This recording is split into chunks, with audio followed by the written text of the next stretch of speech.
Hello everybody, Assalamu alaikum. Hope you all are fit and fine. I'm also cool and dandy by the mercy of Almighty Creator. Dear guys, এটা করা ভালো, ওইটা করা ভালো, এটা করা খারাপ, ওইটা করা খারাপ, এগুলোর ইংরেজি আমরা কিভাবে বলবো? চলুন ছোট্ট ভিডিওতে শিখে নেওয়া যাক।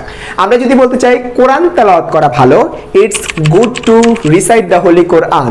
ফুটবল খেলা ভালো, it's good to play football. তার মানে আমরা কোনো কিছু ভালো অর্থে গুড টু ব্যবহার করতে পারি।